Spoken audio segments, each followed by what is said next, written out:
Anyway, to make a long story short, when I go to court, right? Is it on? All right. When I go to court, I always take all my Lucky Charms with me, and I was one of the fellows that served with the infamous Apache Troop, 1st Squadron, 9th Air Cavalry. We were the fellows that were in the movie Apocalypse Now, where they told you, "I love the smell of napalm in the morning," and that gentleman was exactly like that. This book is done about the Apache headhunters by a Cobra gunship pilot by the name of Jerome Boyle, who we used to call Dirty Harry, because he looked just like Dirty Harry. Make My Day. He used to have that painted on the side of his aircraft, along with Pinball Wizard and a few other things. This is a phenomenal book about a story of serious Americans. This is a Cobra pilot, Jerry Boyle's own story. A former policeman arrived in Vietnam in March of '70. He went from being a FNG, which I can't tell you what that is in a church, but it's bad, to a combat vet in just 2 months, whether rescuing downed crews, flying fiery combat missions during the invasion of Cambodia, or being shot down himself. Boyle saw war quickly turn from a scary game of bullets, rockets, and grenades to a terrifying race against death, where just split seconds could turn a scene of breathtaking beauty into one of stark, absolute terror. He witnessed men risk their lives daily to save others, and he heard the dreaded call, "Taking fire, taking fire," that were too often a fellow pilot's very last words before his chopper became an inferno. Boyle learned real fast that there weren't a lot of going-home parties for Apache Troops pilots. And when you listen to some of the stuff, this is a Cobra pilot's life and death experiences in Vietnam's legendary Apache Troop, 1st of the 9th Air Cavalry. This pilot was the recipient of, he was a California native and former policeman of Ventura, California. Among the medals and decorations awarded to him for his service, and this was kind of typical of most of the people in this outfit: Silver Star, 3 Distinguished Flying Crosses, 5 Bronze Stars, 2 Army Commendation Medals for Valor. He now works as a pilot who flies in support of offshore operations. He lives in Oahu, California with his wife Andrea of 20 years. And to read some of the stuff about this is absolutely phenomenal. Some of the things that get involved, I'll just read you a closing part of this thing to give you an idea. The Apache Troop I served in wasn't part of the Army. The Army was part of Apache Troop. We were mavericks, but the kind of team that any commander with hair on his tailpipe would want his unit to be like. If you couldn't get what you needed to accomplish the mission through normal channels, we begged, borrowed, or stole it, usually the latter, with few exceptions. I'd follow the men of Apache Troop into hell, knowing full well, sooner or later, someone from the Blues, the Whites, the Reds, the lift platoon, or the mess section would emerge from a smoking hole, dragging the dead, smoldering ass of the devil. Now, he kind of exaggerates a little bit, but I can tell you that these men were phenomenal fighters, and it was my great privilege to serve with them. And when I go to court, I take all of my battle stuff, my Ranger stuff, my 1st Air Cav. This is from the Apache Troop logo. There's my flight wings, the actual ones I wore. This is the 1st of the 9th logo that was put on the nose of all the aircraft. There's 1st 75th Infantry Rangers. I have my Duty Honor Country coin from the MacArthur group of people. It's a special group of people that defend the Constitution. It's a silver coin that's given as a serious defender group memento. This is MacArthur, and it's solid silver. Then I got all my Ranger jump stuff. I put that on there. I take my strike like lightning, sound like thunder, all my Ranger stuff that when I was in the Rangers. And I take my 1st Air Cavalry when I was in Cambodia, because I was with these boys in Cambodia and Loch Ninh. My Apache Troop.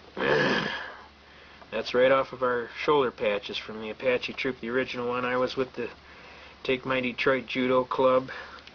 This is a patch they give you for running 50 miles to save your life. You got a certain time to do it in. They give you a bootlace and a pocket knife, and if you get caught, they put you in a POW camp and treat you like a prisoner. So it's like you got 12 hours to run 50 miles, or you go to the POW compound and they treat you like a POW. They hung my buddy up in a pit full of poisonous snakes upside down for about a day or two.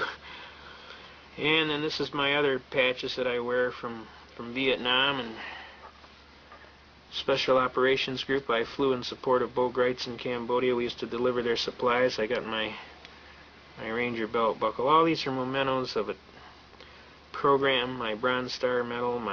I have 33 of these air medals. I got 5 of these Bronze Stars. I got a Distinguished Flying Cross, Vietnamese Cross of Gallantry, 33 air medals.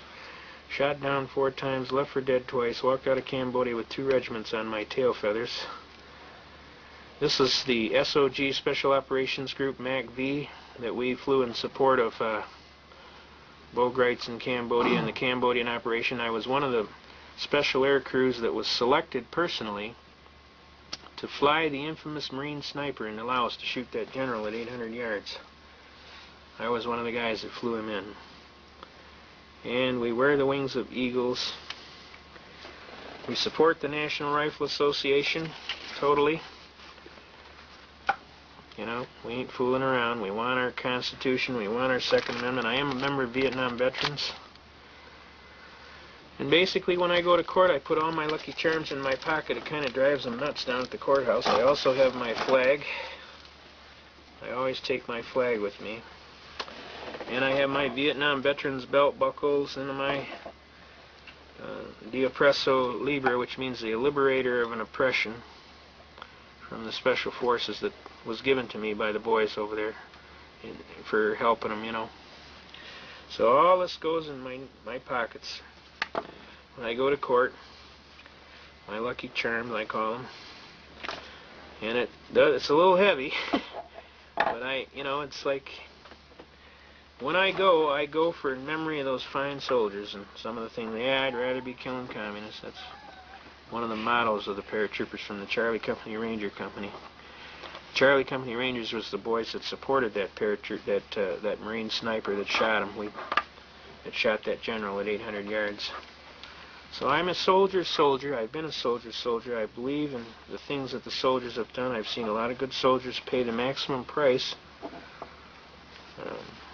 I personally held them in my arms, and I've listened to their last words. Tell my mother, tell my wife, tell my family I love them.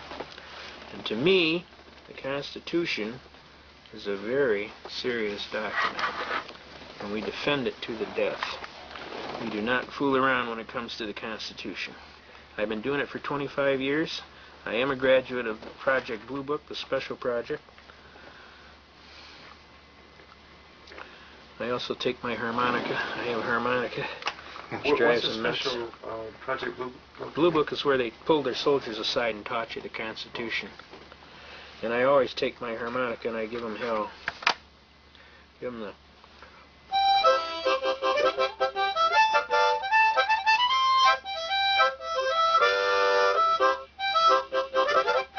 and we give it to them. Tell your Southern Air Transport story. Yeah, well, we were flying interdiction along the Cambodian border, and we come up on the door of these B-model Huey. It was a smaller Huey, and it was painted blue and silver. And all along the side of the tail boom was white powder. And I informed the aircraft commander, and he told me he was hailing them on the hailing frequency, and he called them up and told them to land. We wanted to inspect their cargo, and they told us basically to blank off and die. You know who we are? My pilot told him he didn't care if he was a man from Glad. He was going to land that aircraft, and we were going to inspect his cargo. Basically, he told us, we're not landing. My pilot ordered me to roll my guns up, and he shot him down. And we went down there, and we blew his landing gear off, shot up below his fuel cell, and he got the idea we weren't fooling around. He went down and landed in the rice paddy, and we inspected his cargo, and sure enough, he was carrying heroin. So the pilot gave him a choice. He could go to Long Bin jail with us for contraband trafficking, or he could hitchhike home, baby. So he chose to hitchhike home, and figured he had a chance. Of course, we knew that was going to be rather difficult in Cambodia, him being 3 foot taller than anything they're walking, and a white man on top of that. But we gave him a chance, and the bottom line is he didn't want to go to jail. So We torched his aircraft, and we got back, and the CO, are you crazy? Those people are CIA. They're going to kill you. I told them, make my day. I said, they were trafficking that dope to RGIs and God knows who else, and as far as I'm concerned, we stuck it to them for about $15 million, and I'm just tickled, and if I could do it again tomorrow, I'd do it again. And that's a true story. We actually did it. So, anyway, to make a long story short, I'm a serious soldier. I love my country and its Constitution, and I do not compromise when it comes to Constitution. I defend to the death, and that's what we do. Not to get us off track, but how did you feel about that piece they did on day one the other night on boat rights? I thought it was kind of a little biased myself. They tried to paint him as somebody who's setting up another Waco, Texas, and that he was going to be one of these cultist type things, and I didn't think they really played fair with the man. Anybody who knows boat rights, he's the most decorated soldier in the history of the United States. He's a very congenial gentleman. He when we worked with him in Cambodia, he was all business, and we flew his 5th Special Forces people all over for whatever recon missions they had, and they got to work with us, and they know we were pretty serious folks. And I personally think Bo Greitz is going to be painted as some desperado no matter what he does, only because he is associated with the avant-garde type constitutional defense. He was the guy that got the Ruby Ridge matter resolved peacefully. Clearly he went in to save Randy Weaver, because Randy Weaver used to be one of his boys on the team, and it took, I mean, he was risking his own life. They could have just as easily dispatched him too. So he's a man of great courage. I respect what he's doing. I appreciate that he's trying to make things happen, but I also know that he's going to be held in some type of villainous, no matter what he does, people are going to not understand, and they're going to be afraid, and of course the newspapers will continue to paint him as whatever boogeyman in the closet they can. Alright, we're going to go on with our programming here. We just got a little off the track there just a little bit, just to kind of let you give you an idea where we're coming from. We take a pretty serious attack on the Constitution, and we want to get into some other issues. We want to get into things like money. And one of the best tapes you can get is from a gentleman, we call him Ernie. He basically is known throughout the movement around here. He delivers all the tapes and what have you. And he has a tape called Wake Up America. And basically it starts telling you how money works and why it works and what they're doing with our money. And when you're done, you really understand what's going on. But we want to share some things with you about the money. And we got a good story to tell you too. But basically, we want to share with you right now in Michigan, the Michigan Compiled Laws Programming. Can you see over there? We want to share with you up and to the left. Alright, back. Okay. Alright, we're cool. Alright. 21.153 Michigan Compiled Laws Act. Obligations due state or municipality and date operative when paid by check or legal tender. Whenever any check or bank draft shall be tendered for the payment of any debt, taxes, or other obligation due the state or to any municipality therein, such check draft shall operate as a payment made on the date the check or draft was received and accepted by the receiving officer. If it shall be paid on the presentation without deduction for exchange or cost of collection. All agencies of the state of Michigan shall request that checks tendered in payment of an obligation due the state shall be made payable to the state of Michigan.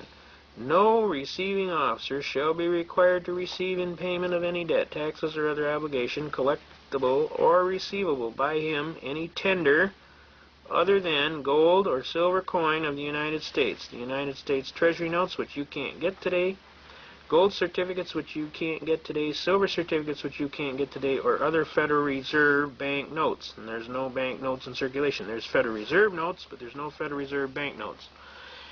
Now the reality is, by this fact, you are specifically precluded from tendering lawfully without being a party to a felony, that of debasement of the coin of the realm, against the 1792 Coinage Act, the Sherman Coinage Act. So Roger Sherman wrote a book about this, and it tells you all about coinage and the debasement of the coin of the realm.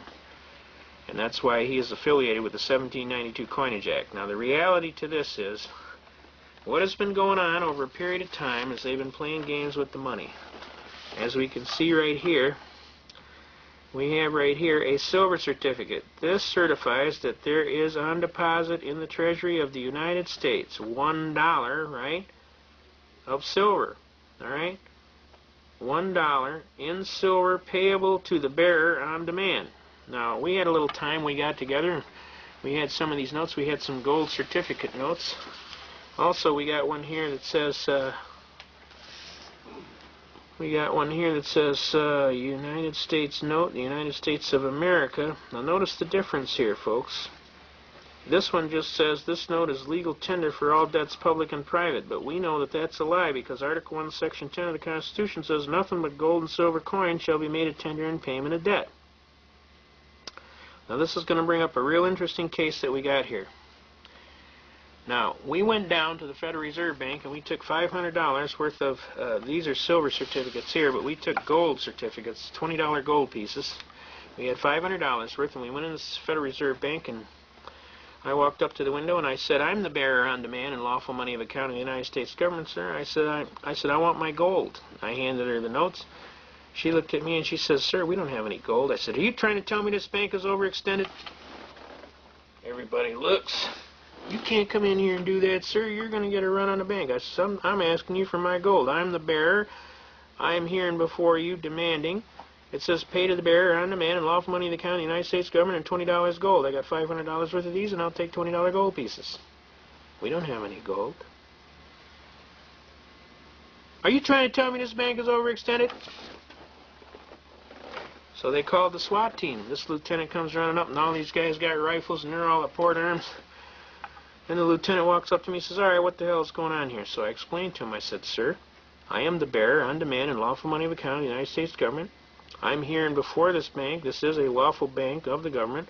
And I'm asking them to pay me, the bearer, on demand, my $20 in gold for every one of these $20 gold demand deposit notes that I have. And I have up to $500 worth. And I just asked her for the gold. She told me she doesn't have any gold. I tried to tell her, you told me this bank's overextended. She told me, you can't come in here and do that. And the next thing you know, you show up. The lieutenant looked at him. He said, why don't you give the guy his gold? Come on, guys, we're out of here. So they left.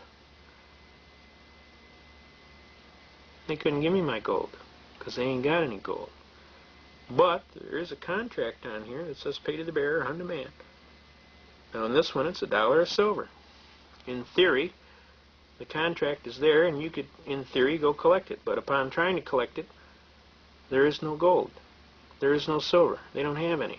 Now over a long period of time in barter, we have slowly been pushed into a position of impossibility to perform. Now, can the hat check be the hat?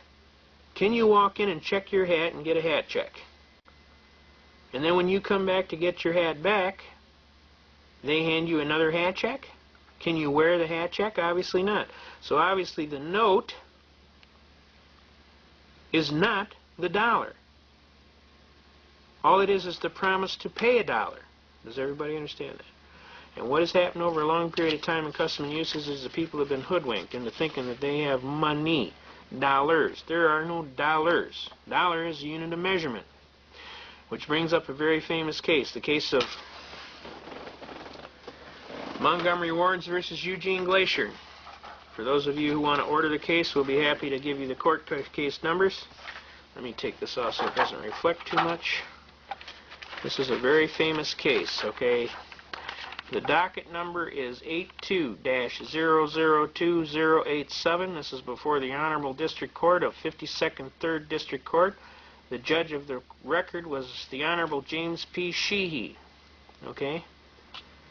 Now, I'll give you a little synopsis of this case. What happened in this case? Did everybody get the court number first, though? 82-002087.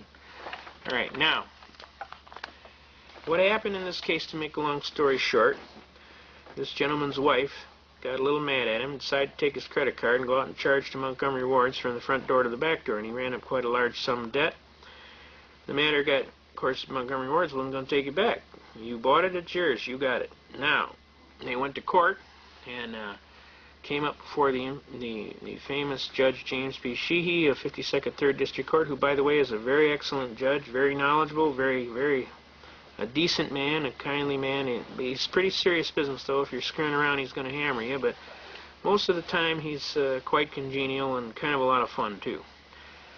But it came up before his court, and up jumped the devil in the deep blue sea, and they're starting to argue, and the judge is saying, well, let me ask you a question. He says, did you get a credit card? He said, yeah.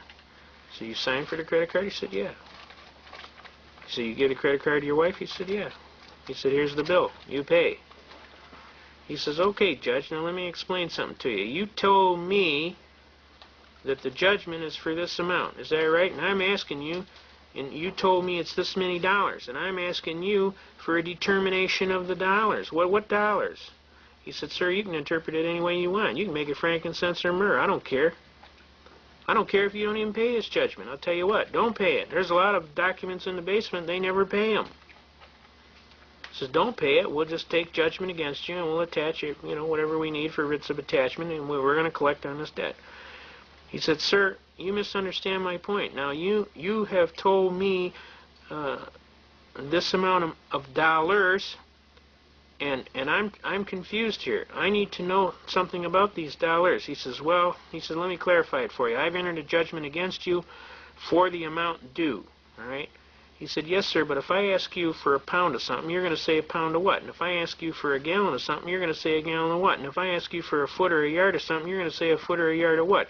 Now, you're coming to me and telling me dollars, and I'm asking you dollars of what? Because dollar is a unit of measurement. He said, you can make it anything you want. Tell you what, make it coffee beans. Now, at that instant, the Montgomery Ward's attorney came to a half rise, and he went, Your Honor, Your Honor, there was 40 of us plus in the court, and we sat there, and all we could do was go, because we realized instantly what this judge had just did. He had made a determination of the substance of the money of account of the United States government pursuant to coffee beans. With great courage, the Honorable Judge James P. Sheehy had made a determination that the substance of the money of account of the United States government was coffee beans. That's what we told the Wall Street Journal and all the newspapers and television stations that would listen. He was most upset about that. Instantly, the judge looked across the room. We're all sitting with our jaw on the ground.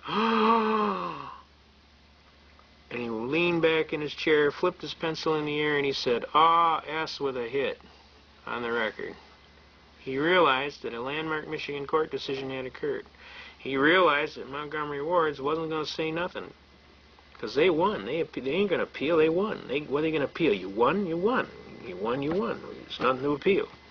We weren't going to appeal because we won, too. We got the judge to make a determination that the substance of the money of account of the United States government was coffee beans. You can see in the back of this book here, Mr. Glacier took the judgment right here, and this was for $1,098.97. He did it in 100 bean bags certified, 1 bean to the dollar, and 97 100ths. We cut the tip of the bean off, painted a white line on it. He sent it to Montgomery Ward's. We got it on there? Mm-hmm. Please find enclosed in this package 1,148 coffee beans, which is payment in full, pursuant to Judge of the 52nd District Court, October 8, 1982, before this Honorable Judge James P. Sheehy. I thank you, sir, for your time and trouble concerning this matter. Most graciously yours truly, Eugene Glacier. And it's certified mail sent to him. They never said nothing. Nor would they, nor could they. He honored the stipulation of the judge. Okay? Now, to this date, this gentleman comes to court with a big red bag, marble bag, full of coffee beans that he's got stenciled on the side, Gene's Beans. I'll read you the last statement. This is kind of hilarious. It's pretty good. He's asking for a determination of the substance of the money of account. I'll read you about the last 3 pages. He goes, all right. Therefore, really out of his own testimony, it seems to me that judgment really is unavoidable in that amount. Thank you, Your Honor, the court. Anything else, sir? You have the right to a closing argument, Mr. Glacier. Only that I don't think I received a fair and equitable trial here today, the court. This is a closing argument regarding this trial, okay? As to the subject matter, Mr. Glacier, subject matter, I have nothing to add to the subject matter here. The court. The court makes the following finding of facts. That the court finds that pursuant to plaintiff's exhibit number 1, that Mr. Glacier, Eugene Glacier, entered into a contract with Montgomery Wards and the company which it is a monthly account. 2, pursuant to plaintiff's exhibit number 2, that the account was used by probably 99% of the time of the purchases by his wife while they were married. Number 3, that for testimony of Mr. Davison's unrebutted testimony, Mr. Davison, the balance owing on the account is $1,098.97. And the court also finds that Mr. Grossman's excuse me, from Mr. Glacier's testimony that he just recently got divorced, approximately August 24, 1981. And in that divorce proceeding, he accepted the liability on this account as between he and his wife. Based upon the information, the court makes a conclusion of law that Mr. Eugene Glacier, the defendant, this matter owes Montgomery Ward $1,988.97.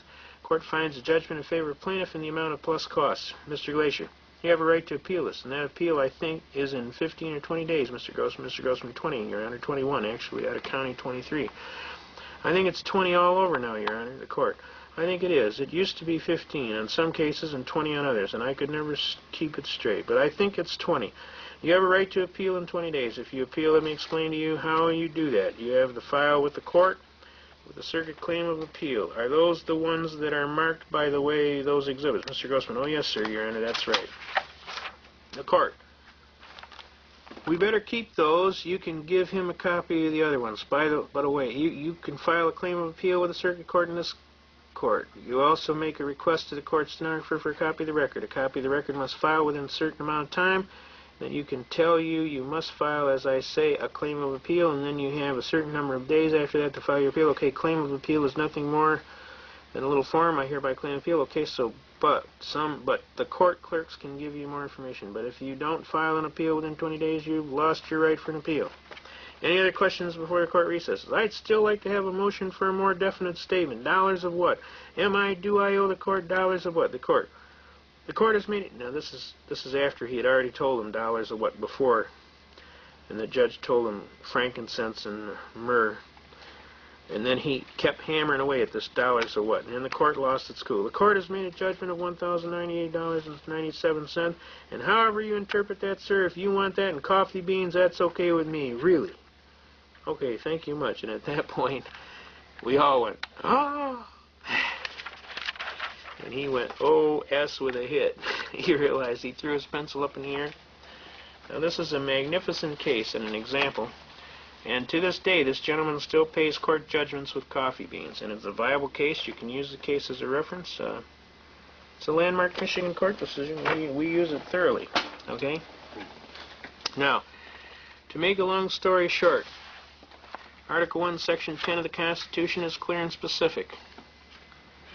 It says nothing but gold and silver coins shall be made a tender in payment of debt. We want to give a number out on where to get those tapes too. The tapes. It'll be on the end of the tape or at the beginning. Yeah, okay. All right. We want to make sure they get the tapes about Wake Up America. All right, now we got Article 1, Section 10 right here.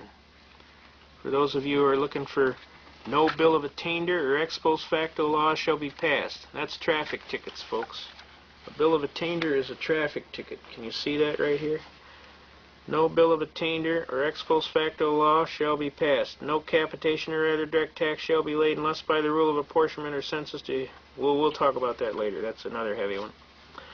All right. But Article 1, Section 10 is basically no state shall make anything but gold and silver coin a tender in payment of debt. Right here. No state shall enter into any treaty. Oh, wait, no, that's not right. Article 1, Section 10. Section 8. 10.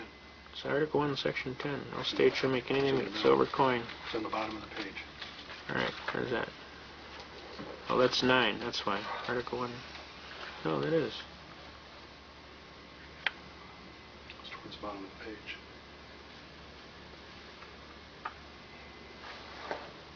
Are they changing this thing? It's in the middle. All right, here we go. It's in the middle paragraph. All right, here we go. Here we go. Right here. No state shall enter into any treaty, alliance, or confederation, grant letters of marque and reprisal. A letter of marque or reprisal is like your brothers messed with the king, so the king is going to attack your family and put a letter of marque out on them. Coin money. Emit bills of credit. What is a Federal Reserve note? Make anything but gold and silver coin a tender in payment of debts. Why? Because it creates inflation. You got to understand that paper money, if you can't redeem every piece of paper in the society, the amount that you can't redeem is inflation or credit. Credit is inflation, right? Pass any bill of attainder, huh? What is a bill of attainder? Again, a traffic ticket. Ex post facto law, or law impairing the obligation of contracts or grant any title of nobility. When they give these guys these gun permits because they got $3,000 in their pocket and they're a rich businessman, isn't that a title of nobility? Because they get more rights. They're more politically correct than you. They have rights, you see? I mean, they violate so many things it's not funny. It's never funny, but I'm just saying, I mean, you start reading this book, folks. I mean, I read it all the time, and I always find something new. This is kind of a book like the Bible. It's one of these books you can read and find something out of it all the time. The bottom line is you read the Constitution and you holler. You don't let these people jam your Constitution. You keep going.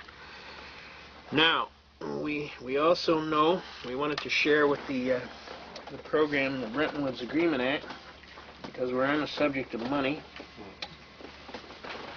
Where did we do that? We want to get into the militia too. We got the militia. All right. We want to bring into some of these arguments. Okay. We want to bring in. I want the militia. I want the electric murders. I want treason. I want treason. You want to talk about that? All right. All right. Now let's talk about treason here. Let's put this down here. What is treason? All right. Can you see that? Everybody see that? Title 18. This is the Penal Code. And we're talking about treason. Whoever owing allegiance to the United States levies war against them or adheres to their enemies, giving them aid and comfort within the United States or elsewhere, is guilty of treason and shall suffer death, or shall be imprisoned not less than 5 years and or fined not less than $10,000, and shall be impeachable of holding any office under the United States. All right? After this section, it gives you all of the reasons of how you can be charged with treason.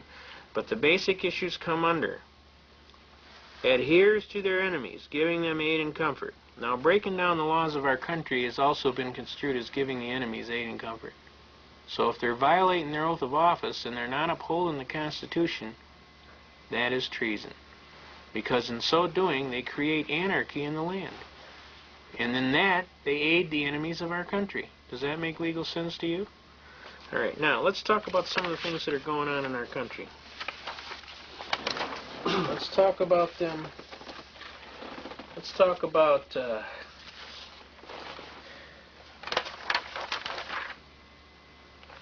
is that? I just had it here. What do we have there? We just had it here. We had it here. We want to talk about these treasonous acts, and we want to talk about things that are going on.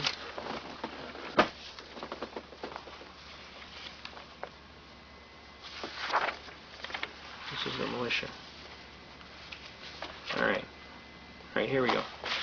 We want to talk about Title 22 United States Code, Section 286A. Basically, the part that we want to talk about is the governor's and executive director's term of office. But basically, when we get over here, we really want to talk about the compensation for services. And this is Title 22 United States Code, Section 286A. All right? Okay? Compensation for services. No person shall be entitled to receive any salary or other compensation from the United States. Did everybody get that? From the United States for services as a governor, executive director, counselor, alternate, or associate. The United States executive director of the fund. What are we talking about here? The International Monetary Fund. Shall not be compensated by the fund at a rate in excess of the rate provided for an individual occupying positions at level 4 of the executive schedule under section 5315 of Title 5 United States Code. Alright, the United States Alternative Executive Director to the fund. What fund? The International Monetary Fund. Shall not be compensated by the fund at a rate in excess of the rate provided for an individual occupying a position of level 5 of the executive schedule under section 5316 of Title 5 United States Code. The Secretary of the Treasury shall instruct the United States executive director of the fund to present to the fund's executive board a comprehensive set of proposals consistent with the maintaining high levels of competence of the fund, personnel, and consistent with the articles of agreement, with the objective of assuring that the salaries and or other compensations accorded fund employees who fund, International Monetary Fund, do not exceed those received by persons filling similar levels of responsibility within the national government. Got me? Service or private industry. The Secretary shall report these proposals, right, together with any measures adopted by the Fund's Executive Board to the Congress prior to February 1, 1979. Now, folks, when they're talking about the fund, they're talking about the International Monetary Fund. And when they're talking about being paid, people like Janet Reno, who is a governor of the fund, is paid by the IMF. And who are they talking about? The Secretary of Treasury shall instruct who?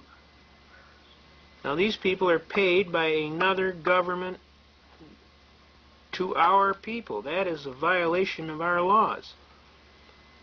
You understand? I mean, if they catch a congressman on the take, what happens? He's out of there. Why? Because it's considered to be unethical activity. Yet this foreign operating program, this International Monetary Fund, is paying our officers as executive officers. Whose interest do they serve? Do they serve the United States or do they serve the funds? Does that make sense to you? Okay. To me, this is an act of sedition or treason. The bottom line is they are not operating in the best interest of the United States of America. They are operating in their interest. And they are paid by a foreign power. And how can they sit in an office of government in the United States of America paid by a foreign power? It's inconceivable that this is going on. Now, we want to find out. Who gets our income tax to the fund? Yeah, well, yeah. I mean, it's absolutely obscene. And what we want to do here is I want to figure out.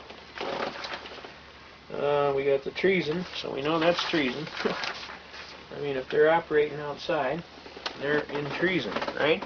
Now, the next thing we want to get, we want to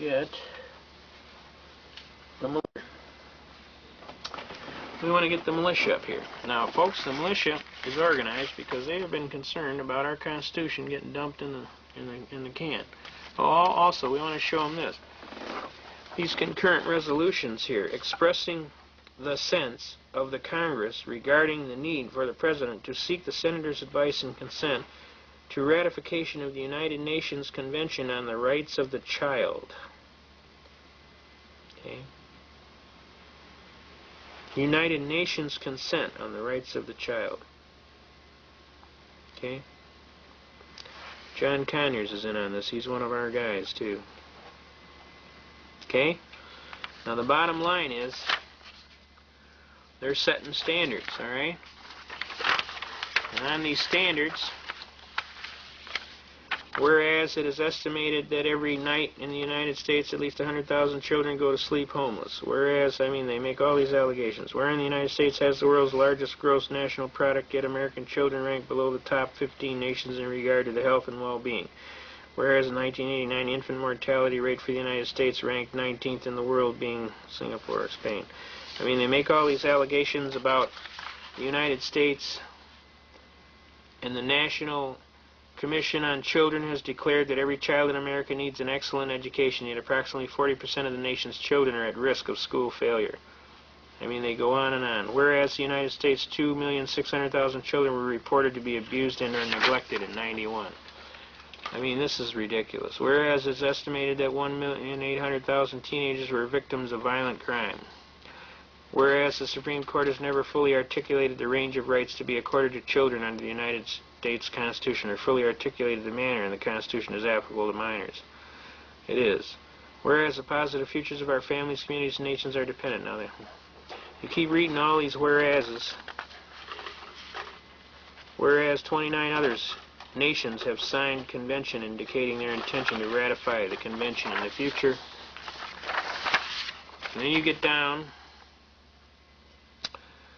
Whereas it is essential that the United States sign and ratify the Convention on Rights of the Child and begin implementing convention legal standards in order to improve and protect the lives of children. Believe me, they're not trying to protect the lives of children. They're trying to create a new federal bureaucracy. Whereas at the World Summit of Children in September such and such to sign the World Declaration of Survival, Protection, and Development of Children, which would include commitment to work and promote earliest possible ratification and implementation under the United Nations and Conventions of the Right of the Child. Whereas the House of Representatives passed a resolution during the 101st Congress urging the President to seek consent of the Senate to ratification of the Convention of the Rights of the Child. But such action having not occurred, it is necessary that the Congress implore the President to take action on the Convention now. And now they want to push it. Alright? Now, you got to understand, folks, they're not doing this for the children, believe me. They're doing it because they want to create some new kind of problem. Children tomorrow, I apologize to you on behalf of those in my time for the things we didn't do. We didn't stop the tyrants so your fate could be prevented. We watched them steal our freedom, but our silence we consented. We didn't choose to circumvent the doom you've not escaped, while the Bill of Rights was murdered and the Constitution raped. Some of us were lazy and too busy, others too afraid to think about our children, the ones we have betrayed. We say we were too busy to be concerned or care, to try to ease the burden of the chains we've made you wear. A debt of 17 trillion, more money than exists, because we failed to heed God's call of usury resists. We could have been good shepherds when the wolf got in the fold, yet watch the flame of freedom die, which leaves you in the cold. We changed our great republic, which was forged in blood for liberty, to a socialist welfare state which we call democracy. I'm sorry we were so timid, betrayed by a selfish generation. We left yet a remnant of a free and prosperous nation. I'm sorry for our action, like sheep we have behaved. We could have left you freedom, instead you are enslaved. Children of tomorrow, descendants of our land, I'm sorry we allowed this fate, you now must understand. Children of tomorrow, educate yourself if by reading the Bible to break the chains we left you with maintain. God's 10 Commandments, use reason, logic, and common sense. Suffer the little children to come to me, for such is the kingdom of God. Dennis Byron. This come off of the Amateur Radio Freemen's Bulletin Board, September 1992. End of transmission. So I think you can see here, at one time they pretend to do all this, and yet on the other they do all that. So I thought this was very poignant thing to put out on the air and try and hammer across, okay? Now we want to cover some other things. We want to cover the Brentwood's Agreement Act. And we're trying to hustle up here. What do we got down there? Let's see. Hang loose here, just a second. I'll pull it. I'll find it. That's the treason statutes, the 22 USC. We want to go for, that's Erie Railroad versus Tompkins. That's the last thing I want to cover. United States. We got Marshall versus Kansas. We got constitutional arguments. We got civil rights. We want to share so many arguments. Oh, yeah, we want to cover the 1-207. Remember I told people about the 1-207? Alright. We want to cover about the 1-207. Remember I told you sign your name, 1-207 UCC, 1-207 without prejudice. This is it right here, folks. This is the 1-207 Uniform Commercial Code. Can you get that? Okay. Got it? Alright. This section provides machinery for the continuation of performance along the lines contemplated by the contract. What contract? The bankruptcy contract. Despite, that's in 1933, pending dispute by adopting the mercantile device of going ahead with delivery, acceptance, or payment without prejudice, under the protest, under reserve, with reservation of all our rights, and the like.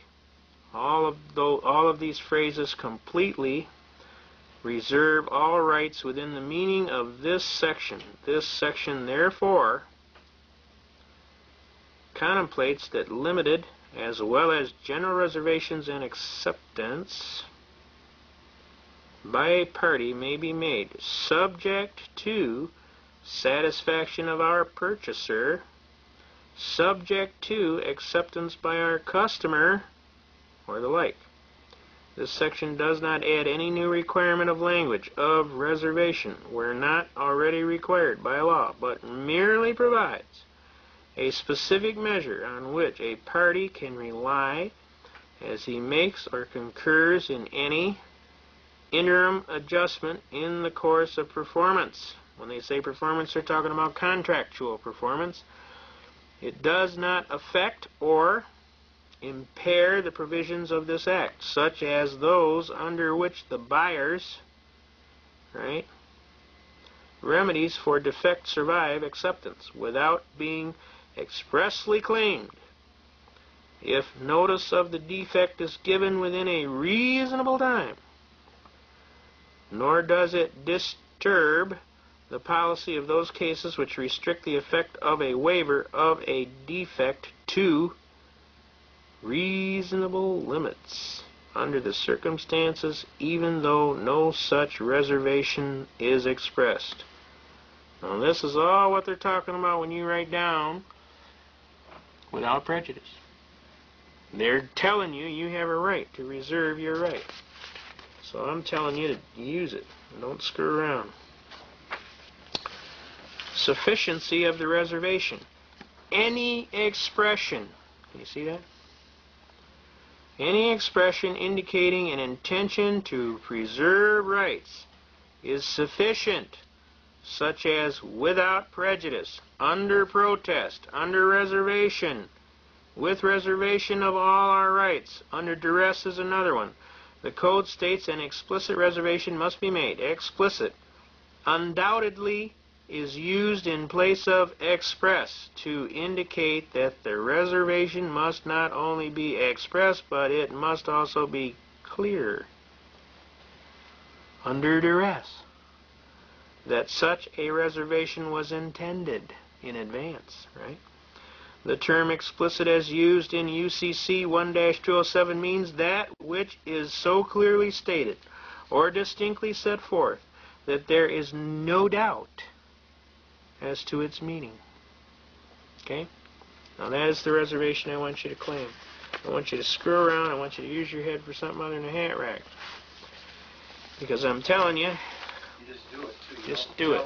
Yeah, just do it. Yeah, you don't tell them nothing. You sign it and you walk out. When they ask you what that is, just say that's something I put down on my signature every time so I know it's me. Okay? You didn't learn all this stuff overnight, and you're not going to give somebody these classes overnight. Believe me. If you think you're going to teach somebody this stuff all night, you're dreaming. It takes a long time of serious study to get to the level of where you're at. And you're not going to deliver that to anybody overnight. So my sincere advice is don't try and do it, because it ain't going to happen in your lifetime. Just sign it, do what you're supposed to do. If people want to listen, then you let them listen. If they don't want to listen, then you say, oh, well, I knew that. Okay? Now, let's go on here, because I got a bunch of stuff to cover, and we're running out of time.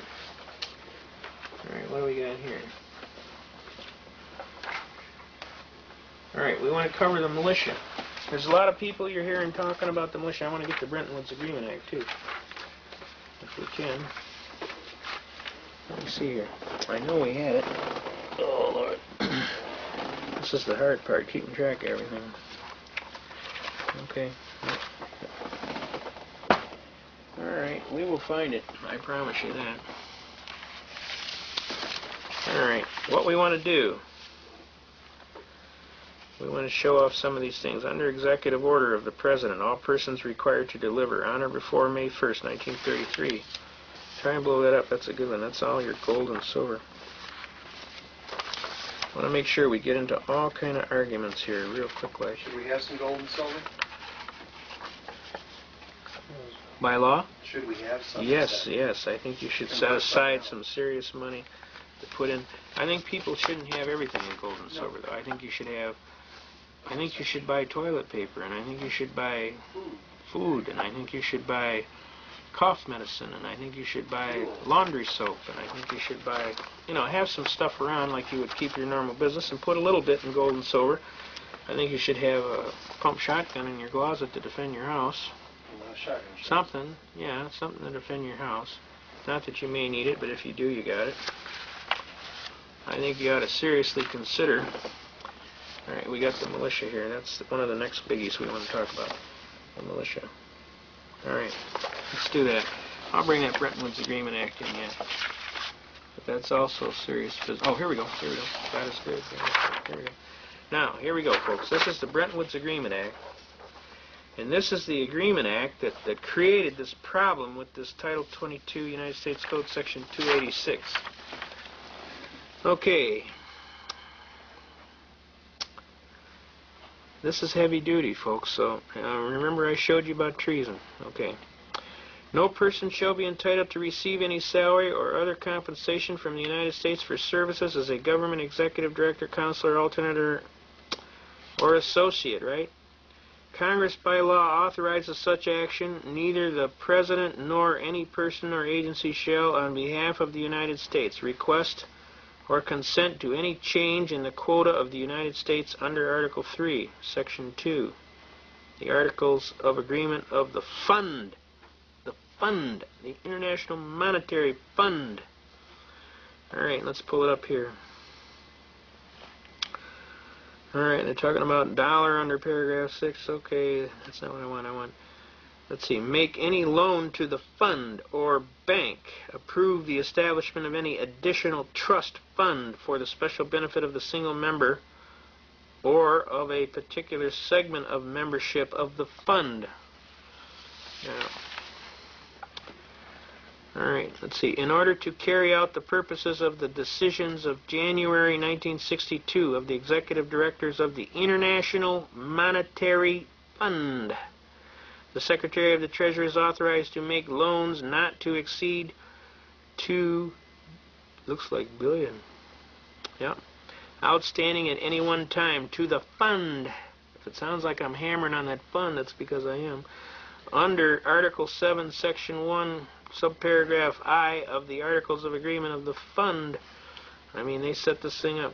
The Secretary of the Treasury, with the approval of the President, directly or through such agencies as he may designate, is authorized for the account of the fund established in this section to deal in gold and foreign exchange and such other instruments of credit and or securities as he may deem necessary to the consistent with the United States obligations in the International Monetary Fund. The Secretary of the Treasury shall annually make a report on the operation of the fund to the President and to the Congress. That makes the Secretary of Treasury what? An officer of the fund. Okay? The Secretary of Treasury, yeah, he is guilty. The Secretary of Treasury is authorized to issue gold certificates in such form and in such denomination as he may determine against any gold held by the United States Treasury. The amount of gold certificates issued and or outstanding shall at no time exceed the value at the legal standard provided in Section 2 of Par Value Modification Act 31, United States Code 449, on the date of enactment of this amendment of the gold so held against gold certificates. There are no gold certificates. Alright, the amendment made by sections 2, 3, 4, 5, 6, and 7 of this act shall become effective upon entry into the force of the amendments approved in the resolution numbered 31-4 of the Board of Governors of the Fund. Now this is called the Brentwood's Agreement Act, folks. And this is what set up Title 22 United States Code, Section 286A, which says that these officers are paid out of the fund. They're not paid as United States employees. Capiche? Is there any doubt in your mind now who gets paid where? We don't pay them. They're paid by somebody else. The fund. Who is the fund? All of those rich guys that are sitting over in Europe that are trying to control our country. Alright? Now.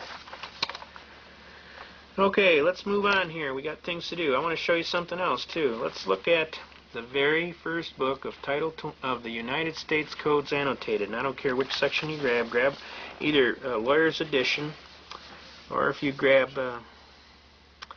I want you to take a particular note to this and pay close attention. I want this amplified if you can do it. I want it to read right here. The part where it says, this title has been enacted into positive law. Notice the little asterisk right here, folks? There's a little asterisk right here. Everybody see that? Can you see that? You see my pen? Move it till you see my pen point come in. You see my pen point? Alright, alright. This title has been enacted in as positive law. Okay? Notice the little asterisk. When you come down here, and all these titles that got the little asterisk, they're all part of the law. Title 11 bankruptcy, Title 13 census, Title 14 Coast Guard, you know. Copyrights, you got crimes and criminal procedure, Title 18, right? Now, I want you to notice something as we come over to Title 26 here. Title 26 is the Internal Revenue Code. It's never been enacted into law. It's a regulation. Can you get it? Can you get it? See that? Look closely. Title 26 and Title 27. Do you see an asterisk there? You don't see one, do you? No, sir. That's because there ain't one. Now, let's look at the other version. The other version is exactly the same. And this is the one out of the official U.S. reports for titles. And this one says, can you get my pen? You tell me when. All right, there. Okay. This title has been enacted as law. Look at all the titles that got an asterisk. You'll notice again, Title 26 and Title 27, Zippo. No asterisk. Everybody see that? Real clear? Pull it over. No asterisk. Obviously, it's never been enacted as law. How could it be? I'll tell you how. I got a case over here called Erie Railroad versus Tompkins, and I'm going to bring it to your attention. Erie Railroad versus Tompkins is a magnificent court case. Basically, what this court case did, this court case is recorded at Volume 304, United States Reports, page 64 is the start of the case. That's 304, Volume 304, United States Reports, Section 604. Now, what this case does is it sets up a duality of citizenship. There are the citizens that live at the common law, and there are the citizens that live at the national law, or what is called Admiralty and Maritime Jurisdiction. Now, the way they get away with putting this Title 26 and this Title 27 out, the way they do it, is they create this Admiralty and Maritime Jurisdiction, and if you volunteer into it, you are in it. If you step in it, it's on you. Okay? So I'm telling you, don't do that. You know what the doctor says? Every time you go to the doctor and you say, Doc, every time I do this, it hurts. You know what the doctor tells you? He says, don't do that no more. You don't do that no more, it won't hurt, right? I'm telling you the same thing applies with this. Don't volunteer. How do you volunteer? You enter and you watch what you sign, number one. Any evidences of contracts where you are an Admiralty or Maritime Jurisdiction says that you are a party to the contract. So you avoid that. When you sign that bank draft to get into that bank and that Section 9 form you fill out, guess what? Look at the bottom. You sign to get into an Admiralty Maritime Jurisdiction. What the hell would you want to do that for? It's illogical. When you signed up for that Social Security check. So, how are we going to remedy this situation? 1-207. Without prejudice. You sign anything that has to do anything with those guys, take the rights if they'll give them to you. Take the benefits. But make sure when you sign it UD, 1-207 without prejudice. And that makes you a common law citizen. And when they pull you into these courts and they claim they have jurisdiction over you, you say, the first thing out of your mouth is, Your Honor, may it please the court, before this matter goes forward, I wish to state that I am here on a special appearance as distinguished from a general appearance, and I am answering in the form of a demurrer. A demurrer is an old way of pleading. It's an old-fashioned, old-country, barrister English way of pleading without granting jurisdiction. In other words, I'll answer out of courtesy, and I'll give you an answer out of courtesy, but at no time am I granting jurisdiction. Now, I put on my briefs, I state my name, I state the defendant in propria persona, on a special appearance as distinguished from a general appearance for jurisdictional challenges. Now, I've raised the issue of jurisdictional challenges. I'm putting on the record. It's clearly cognizant. Once jurisdiction is raised, the burden is on the plaintiff to prove jurisdiction pursuant to McNutt v. General Motors Acceptance Corporation, recorded at 56 Supreme Court 502. It says, jurisdiction may never be assumed, but must be substantively proven by the plaintiff claimant. They don't prove it in a timely fashion, laches incurs. Laches is a species of action wherein a party of reasonable intelligence and integrity having a right to take an action as is prescribed by law, and having failed to timely do so, loses all right to proceed. So if they don't prove it timely, motion to dismiss, Your Honor, failure to state a cause of action for which relief can be granted, and I'd kind of like to collect my costs and fees for having to defend this frivolous case. Does that make sense to you? All right, now, let's get into this Erie Railroad case. This is a railroad case. What it's about, the guy was walking down the track and a board was hanging off the end of the train and whacked him upside the head. He tried to sue in the state courts. The state courts hammered him. So what happened was Erie Railroad had flipped around and they tried to sue him in the federal courts to get back at him. And they thought they were pulling a fast one. And what happened was the case bounced back on them. And guess what? When it bounced back, it created a very, very dangerous thing. Now, before this, I want you to understand that for 100 years of law, this case was the one that was the leading case before this. And this was called McCulloch versus Maryland, the state of Maryland. This is a very leading case. This is the most heavy case. It comes in two sections. That tells you how thick it is. So you're going to be reading for a while. This case upheld for 100 plus years, practically almost 100 years. This case is recorded at, where are we at here?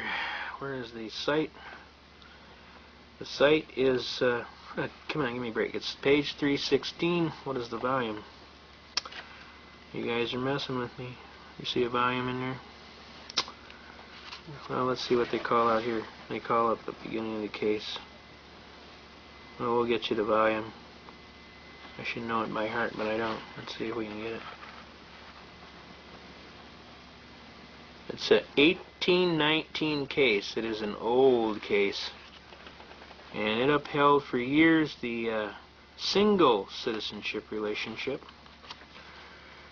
And it deals with corporations. The power of establishing a corporation is not a distinct sovereign power or end of government, but only the means of carrying into effect other powers which are sovereign. Whenever it becomes an appropriate means of exercising any of the powers given by the Constitution to the government of the United Union, it may be exercised by that government. Now, basically, it sets up relationships. The Bank of the United States has constitutionally a right to establish its branches or other offices in discount and deposit within any state. Right? The state within which such branch may be established cannot, without violating the Constitution, tax that branch. Right? Now, it goes into some heavy arguments on taxes and some other arguments on programming, but I'm telling you here, this was the law of the land. I want to get a cite on this for a reference. This book was so old when we got it from. It should say what volume it is, but it doesn't. Normally they put it in the case and then they'll cite it one time and then they'll say everything after that supra. They stated it at the beginning. Alright. Volume 4. Volume 4. No, wait. That's not really a good... That's probably... See, these reporters in the early... This is 1819, folks. That's when this case came down. So this was going to be, you know, shortly after the Constitution was signed. 1791 is when the Constitution was signed, so it's going to be an early case. All right, William McCulloch, defendant, below in your branch. Normally they state the case one place and they state it. But anyway, to make a long story short, McCulloch versus Maryland is a very heavy case. It was the law of the land, and it was replaced by Erie Railroad versus Tompkins. There is no federal, can you see that? There is no federal general common law. Congress has no power to declare substantive rules of common law applicable in a state, whether they be local in their nature or general, whether they be commercial law or in part of the law of torts. And no clause in the Constitution purports to confer such a power upon the federal courts, except in the matters governed by the federal Constitution or by acts of Congress. The law to be applied in any case is the law of the state. Got me? And whether the law of the state shall be declared by its legislature in a statute or by its highest court in a decision not a matter of federal concern. Now, in disapproving the doctrine of the Swift versus Tyson, the court does not hold unconstitutional Section 34 of the Federal Judiciary Act of 1789 or any other act of Congress. Title 26. It merely declares that by applying the doctrine of that case, rights which are reserved by the Constitution to the several states have been invaded. Invaded. That's why they can get away with having Title 26 without having no asterisk. They don't have to have it in law. They're claiming it's an act of Congress. And if you voluntarily enter into it, guess what? You bought the whole farm. A federal court exercising jurisdiction over such a case on the ground of diversity of citizenship. What am I talking about? Diversity of citizenship. I'm talking about dual citizenship, right? Is not free to treat this question as one of so-called general law, but must apply the state law as declared by the highest state court. Swift versus Tennyson, overruled. The liability of the railroad company for the injury caused by negligent operation of its train to its pedestrian on a much-used beaten path on its right-of-way interstate, right, along and near the rails depends in the absence of a federal or state statute upon the unwritten law of the state where the accident occurred. Now what they're trying to do here is they're trying to justify the existence of this duality of citizenship between common law citizen, which you are, most of you, and this natural national citizen, which would fall under Title 26 United States Code. But I'm telling you to look up Section 6331A of Title 26, and you will see that the Secretary of Treasury has jurisdiction only over corporations, officers of corporations, and officers of government residing in the District of Columbia and artificial corporation, who are contractors of the fund. Capiche? Alright? Now this is an important case. If you guys are going to be in this seriously battling and want to argue jurisdiction, which is a very good defense on almost anything they can pull on you, you're going to have to read these cases. Erie Railroad versus Tompkins, recorded at 304. That's volume 304, U.S. Page 64 is where it starts. It's vital that you understand these arguments. I just finished battling a United States attorney, and we were arguing, and he's talking about this is all gibberish. And I told him, I said, sir, I don't think you're well read on the law. All you got to do is read several of these cases, and they'll tell you, 1, there is a duality of citizenship. 2, it has to be clearly defined. And 3, I have defined it. And now I'm asking you to prove that I'm not a party. Or prove that I am a party. You tell me. It's your burden. You're the one making the complaint. You make the complaint, you get the burden of proof. Who says so? McNutt versus General Motors Acceptance Corporation, 56 Supreme Court, Section 5, or page 502. You made it, you prove it. Okay? You don't prove it timely, I motion to dismiss. Failure to state a cause of action for which relief can be granted, and I will beat your little tail. So I would highly recommend you get to busy to proving it. Now, if you think the stuff don't work, let me tell you something here. Right here, right today, government came, told me, motion to dismiss, right? United States of America hereby moves, pursuant to federal rules of criminal procedure, for leave to dismiss the indictment in the case for the statutes, okay? Now, they can't argue. Give me a certificate of service. Order dismissing indictment, which the judge will sign. The government having moved to dismiss the indictment in the case of this court being fully advised in the premise that is ordered in the indictment of B and the hereby is dismissed with prejudice, and that the defendant's bond is canceled, it is so ordered and adjudged. Wherefore, the United States requests that this court enter the attached order dismissing the indictment without prejudice, but we'll figure that out. We'll fix that up. See, I don't care if we go to court, because I know who's going to win. And I pray to God that He'll help me do that.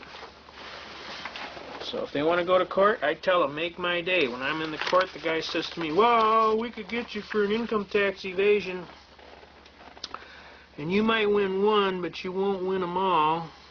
I looked at him most calmly, and I said to him in the clearest and gracious language, I said, sir, I'm going to advise you to go look in them law books real carefully, because I'm going to tell you straight arrow, I have had occasion to look in them law books, and I'm telling you, sir, if you bring that complaint against me, I'm going to tell you to make my day. Because I'm a pretty serious fellow, and I'm not going to fool with you. I'll sue your socks off and attach everything you own, bank, business, and home. So, the best thing I can tell you is before you make a complaint, sir, I would highly recommend that you seriously consider the merits of your facts before you go writing a bunch of dribble. And when we got him today, he's talking about, well, your briefs are nothing but gibberish. So we asked him, he said, well, on our proposed order to have it dismissed, do you want us to put it down there for good gibberish shown or just generally good cause shown? So he got a little red in the face and stormed out. But the bottom line is, if you know your facts and you got your stuff together, I'm telling you people out there in TV land, you can do this stuff. As God is my judge, I'm a truck driver. I've been an engineer for a while. I'm a fisherman, a hunter, and a guide. I'm a regular person. I just read a lot. Okay. I know people like to add stuff in the game, but I'm a regular citizen of the United States. I love my country and its Constitution. And I'm not fooling around. I want them to honor my Constitution, and I don't think that's too much to ask. I think a lot of fine soldiers paid for it. We've had a lot of patriots. Some of the finest people I've ever known have paid for it. I especially tout Donald Costu, who was the editor of the Constitutionalist newspaper and the initiator and starter of the Justice Pro Se movement in this area. He was a great man. He was a courageous man. He was found shot to death in his home with a bullet in his nose because obviously he stuck his nose in places it shouldn't have ought to been. He was a tireless defender of the people and the Constitution. Many a time we cruised the countryside doing meetings hither and yon. He wore a white cowboy hat, which we used to joke about. Good guys wear white hats. He was an exceptional personality. He lost everything he owned, fighting to the death. And I especially offer my serious prayers for his soul, and for the soul of all patriots who have suffered tremendous things to put on this Constitution and to keep us going. The people with the WWCR radio there, God bless you. Radio Free America, Tom Ballantyne, Bill Cooper, the infamous Jack McLam from Vampire Killer 2000. There's so serious battlers out here, folks, myself included. There's quite a few patriots all around. I can't tell you the names of the people that I feel absolutely privileged to know because the list would be so long here it would take another 2 hours just for the tape. But I can tell you some exceptional people, and some of them are on bond and they can't be doing that, so so I'm respecting their, some of the things. The infamous Eugene May, E.J. May. There's just so many. The infamous No Tax Jim, James Gordon Lott. I mean, the names are endless. So I'm telling you folks out here, there's a lot of good people out here that are pulling for you, that have risked a whole lot, have gone to jail, have stood out rain protesting. The infamous Dave Franklin, who was one of the most leading arguers on constitutional issues of admiralty and maritime jurisdiction. The outstanding Art Morris, who published the book The Greatest Swindle Ever Told, which is about 4,000 pages of documentary evidence on income tax situations. We're going to share you a couple of arguments in the end, and then we're going to kind of close it off here until the next time. But I want to thank you very much for inviting me into your home, and hopefully we haven't bored you to tears, and at the same time you will have a new love of your Constitution and your country, and that you will push like hell to make sure these people understand, hey, this is America, pal. Last time I checked, there's a flag on a pole out there, and it's an American flag. We don't want no blue flag out there. We want that American flag out there. And we got a Constitution, and we're going to keep it. If you don't like it, move. Preferably someplace out of here, like Russia or other places. If you like that kind of government, go for it. Knock yourself out. That's what free America's all about. You got a right to any idea you like, just so you don't injure your neighbor. You got a right to free speech, but you can't yell fire in a crowded theater. Got me? Does that make sense? Okay. So if you don't like it here, move. You don't want to exercise your constitutional rights, that's your prerogative, but if you get abused, don't say we didn't tell you. Because God kind of wants us to do this thing, because this is His holy land, and He's hoping that we're going to have enough hair on our tail feather to do it.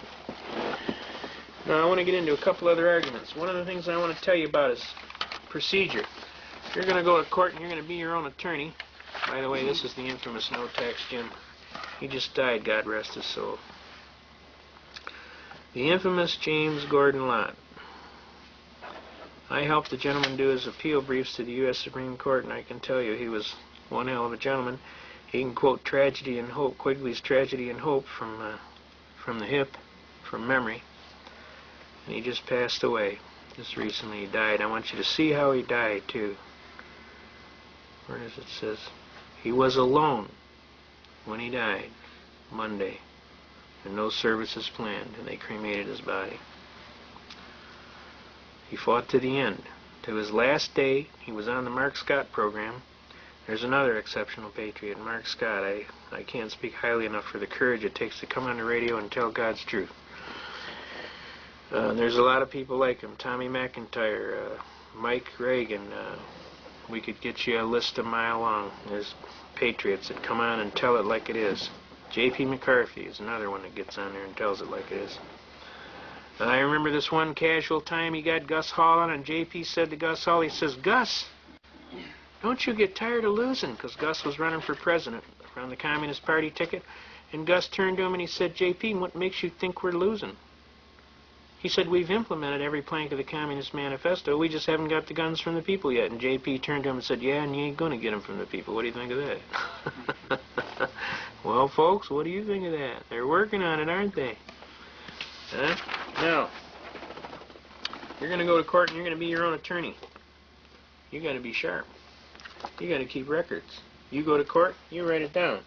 You get anything in paperwork, you write it down. You send them anything in paperwork, you write it down. You got me?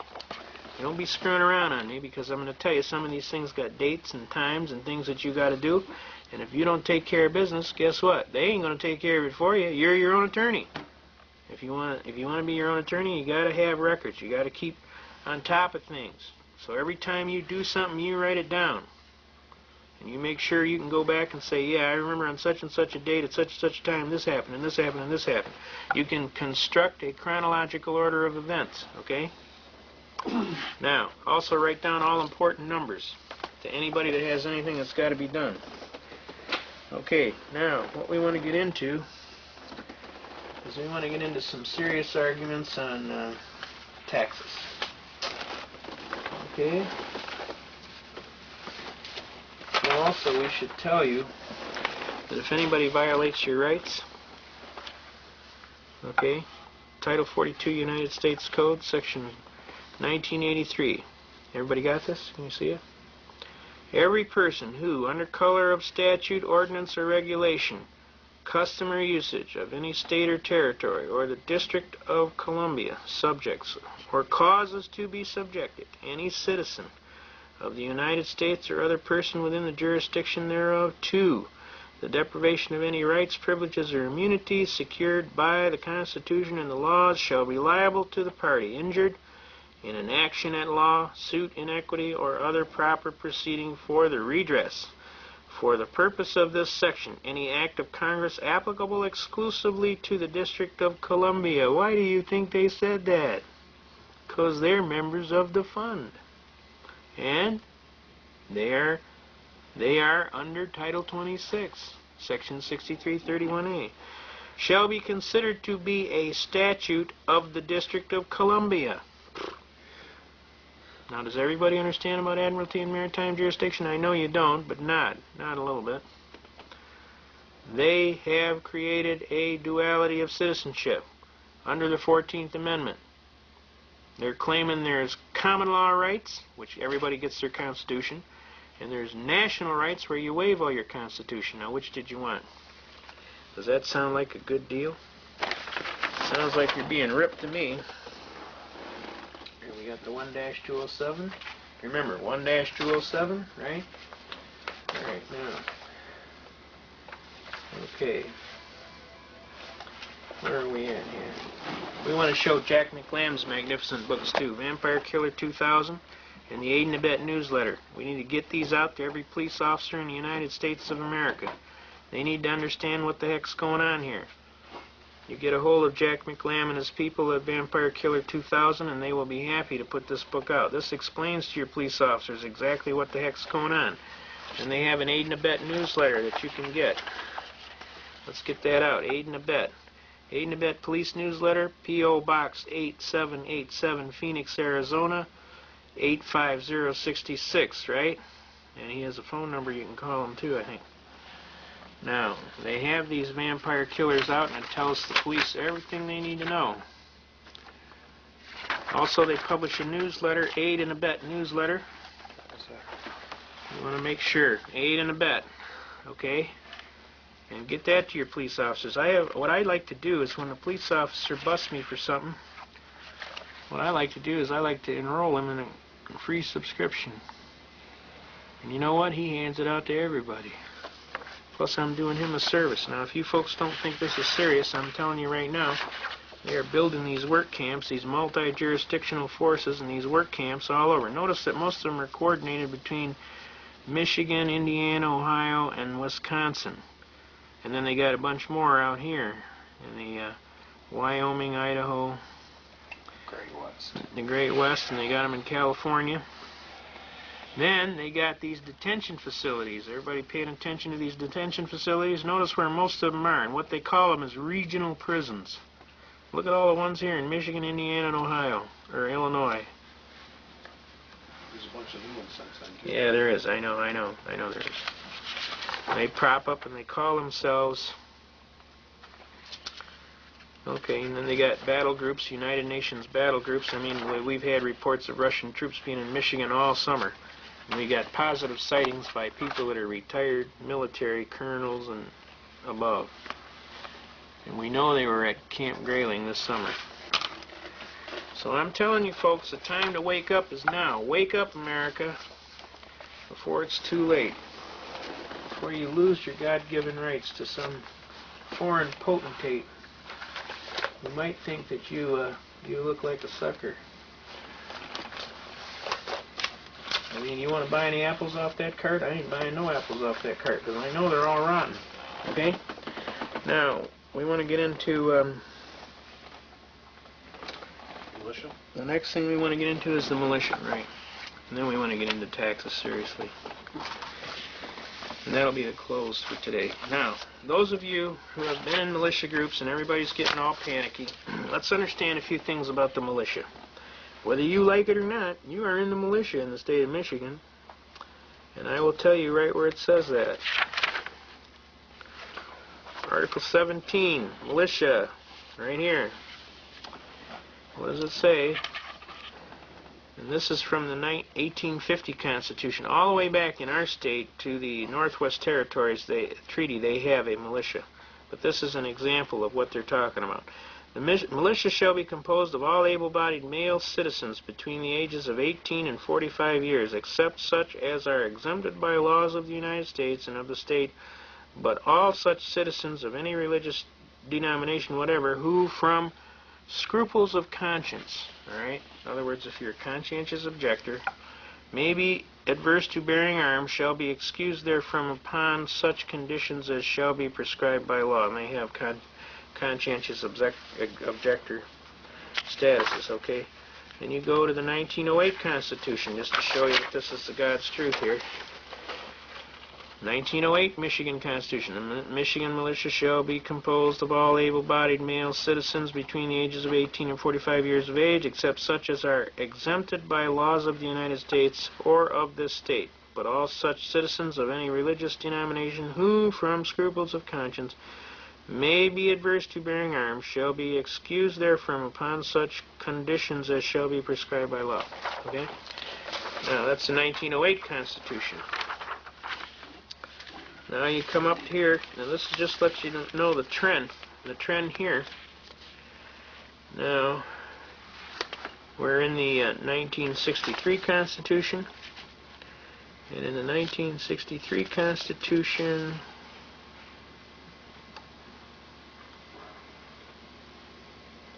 I wanted to show you a little diverse thing here. This right here. Common law and statutes in continuance in Michigan. The common law and the statute laws now in force, not repugnant to this Constitution, shall remain in force until they expire by their own limitations or are changed, amended, or repealed. So the common law is prevailing. The militia, here we go. I knew we'd seen it. Now notice, folks, as the thing goes on, it gets shorter and shorter. Here's your militia. This is Article 3, Section 4. The militia shall be organized, equipped, and disciplined as provided by law. That's all you get now. Now, when you look in the beginning of this Constitution, there is a empowering statutory phrase that says, all constitutions before, everything they had in them are carried forward to this Constitution. And that's how they're allowed to do this. So what would happen in this case, because they haven't clearly defined it here, they would have to go back in the law to the previous Constitution, which would be the 1908 Constitution, which we just read to you. Well, this one right here. So this one would be the militia shall be composed of all able-bodied male citizens 18 to 45 years of age. So that would be the controlling one, because that's as prescribed by law, just like they said. Does everybody see that? Now, the bottom line here, folks, is a lot of people are all upset about the militia. All the militia is concerned citizens that are worried about their Constitution getting flushed down the toilet. We're not putting up with that stuff. We want people to understand that we love the Constitution, we love our country, and we're not screwing around. Alright, here we go. Generally, the militia shall be organized, equipped, and disciplined as provided by law. Now let's get into that. The single section is substituted for all of this relating to the militia in the present 1908 Constitution. Remember I told you about empowering? The existing article ties the legislature down to an outmoded concept of what the militia should be. You believe that? Boy, our forefathers would be rolling over in their grave. Details as to organizing, equipping, and disciplining the militia are left to the legislative enactment in the interest of the flexibility and future requirements. Does that mean future requirements, if it got nasty and down and dirty, we would have our militia come back? Sounds good to me. I could go for that. The bottom line is the people that know what's going around are not screwing around. They join the militia. Okay?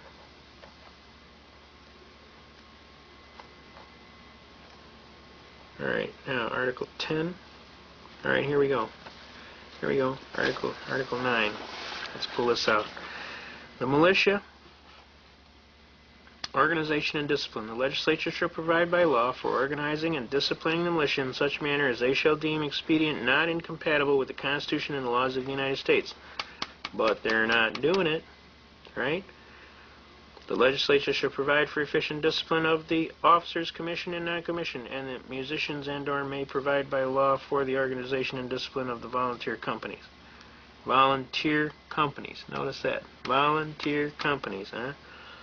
Officers of the militia shall be elected or appointed in such manner as the legislature shall from time to time direct and shall be commissioned by the governor. The governor shall have the power to call forth the militia to execute the laws of the state, to suppress insurrections and repel invasions. That's what our forefathers had in mind when they had a militia. Now, if they're going to invade us, they're going to change our money, they're going to shut down our Constitution. That's why the militia needs to be organized. That's why you need to be down there talking to a militia. That's why you need to be joining the militia. I don't care what church you go to. I don't care what color, national origin, ethnic background you come from. You need to be down to the militia, and you need to be talking to them folks about, this is the United States of America, and I will protect it and its constitutional form of government. And by doing that, if we do it in sufficient numbers, most probably what will happen is the New World Order scammers will realize, the people woke up, we screwed up. We'll have to wait another 300 years to try and pull it again. And let's hope that's what happens. If that isn't what happens, then the militia will defend the Republic, just like what our forefathers intended. And we will defend the Republic, as we always do, with vigor. And we will have a government by Constitution. That American flag will be on that pole out there, and anybody that wants to try something different, hey, knock yourself out. But plan on a very severe battle, because we will never give up the United States of America, its constitutional government, or our American flag, or our American heritage. So this idea that you're going to wear us out, tie us down, otherwise skew us around is nothing but a lot of hoodoo. It ain't going to happen in your lifetime. As a matter of fact, your lifetime may not be that long either. Because we try traitors in this country.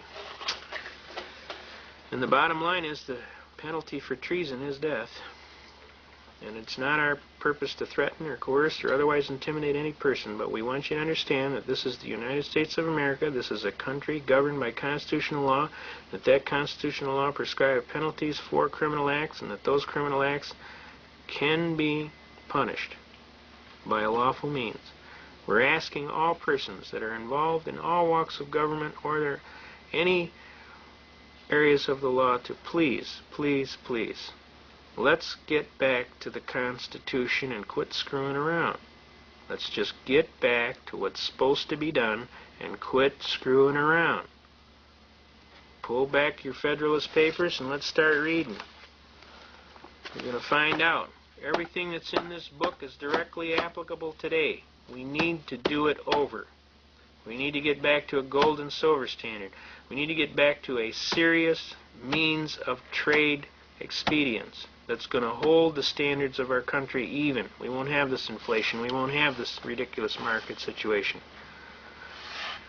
We're asking you, please, before God, we're asking you. We want our Constitution. We want it back. We want all of the American principles that we stand for, that our brave soldiers died for. And we're asking you to please quit screwing around. Let's get down to brass tacks. You've been feeding the pablum to the babies too long. Believe me, we're way ahead of you. You may not think so, but I'm here to tell you, we're way ahead of you. You're going to wake up someday and you're going to be shocked. We're going to be all standing out there smiling. Because you're going to be the one that's asleep, not us.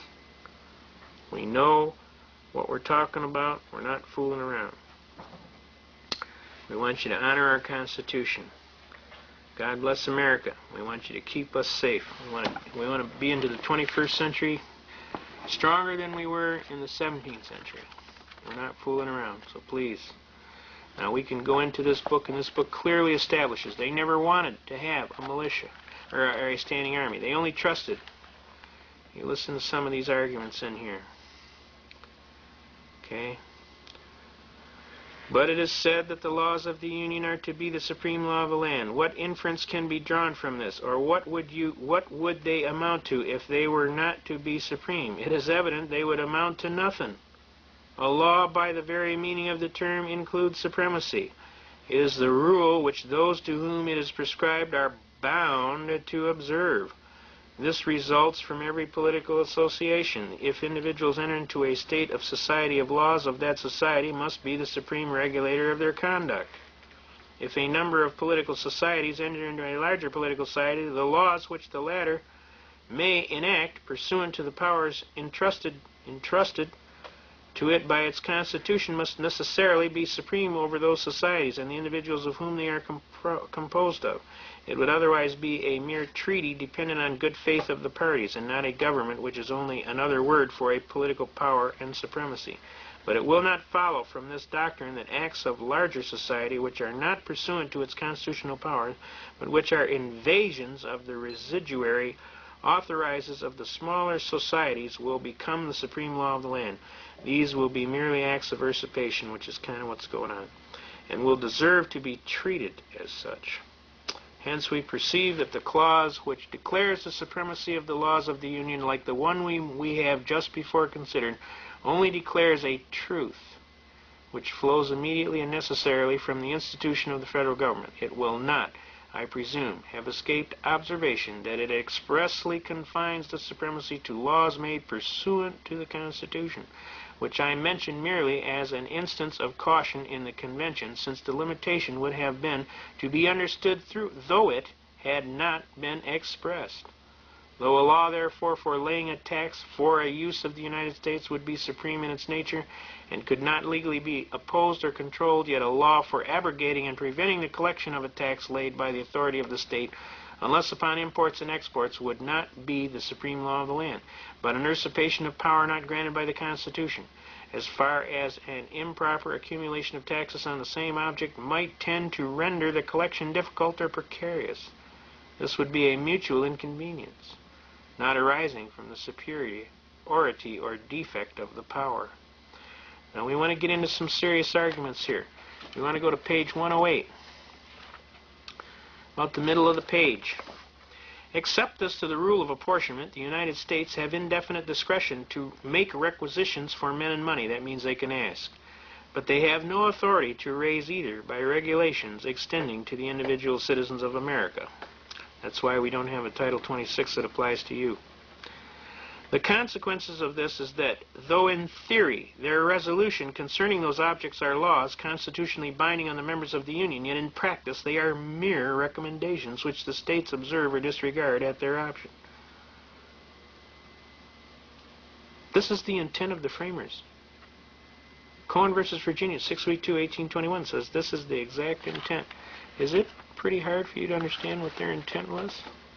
They never intended to have an internal revenue. Ever. They hated people that operated like that. That operated a tyranny against the people. Alright, let's get on with this. Wise politicians will be cautious about fettering the government with restrictions that cannot be observed, because they know that every breach of the fundamental laws, though dictated by necessity, impairs that sacred reverence, which ought to be maintained in the breast of rulers towards the Constitution of a country, and forms a precedent for other breaches where the same plea of necessity does not exist at all, or is less urgent and palpable. Publius. And it teaches us, in addition to the rest, how unequal parchment provisions are to struggle with public necessity. You know, I mean, you start reading. You got to read. Don't sit there like a bump on a log. Read. Get all kind of good stuff going here. I could sit here and read this to you all night.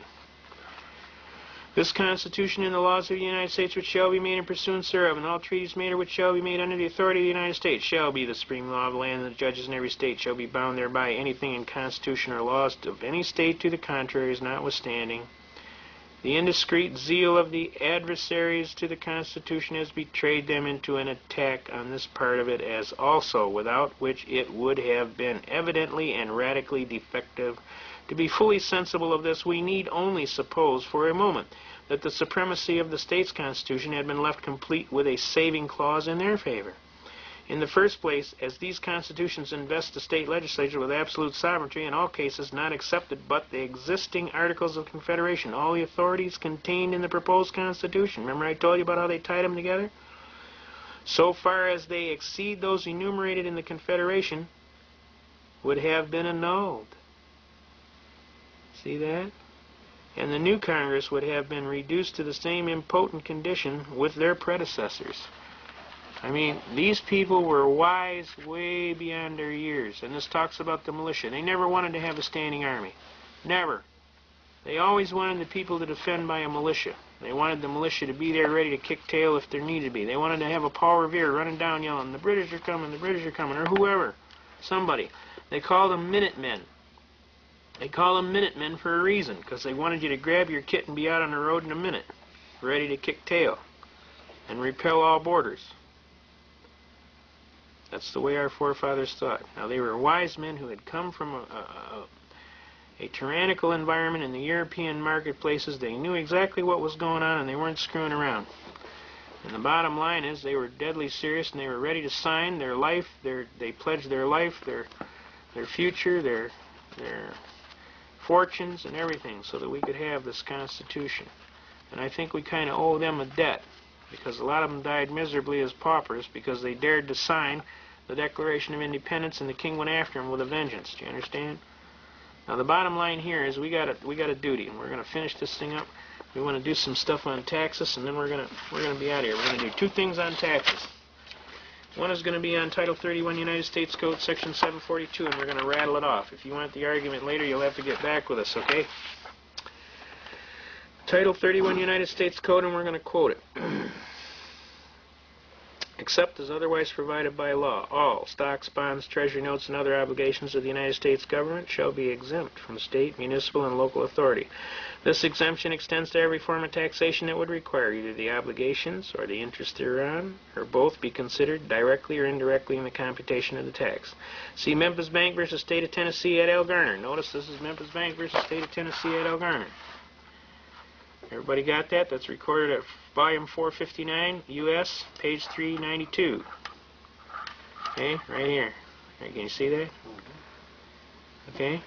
Now, what this case is this is a Supreme Court case that says that Title 31 United States Code, Section 742 is the supreme law of the land. And it does so on a diversity of tax arguments based on discriminatory franchise of bond holdings. But basically what the Supreme Court said was Title 31, Section 742 was the supreme law of the land. And recorded right in here is exactly what I just quoted to you.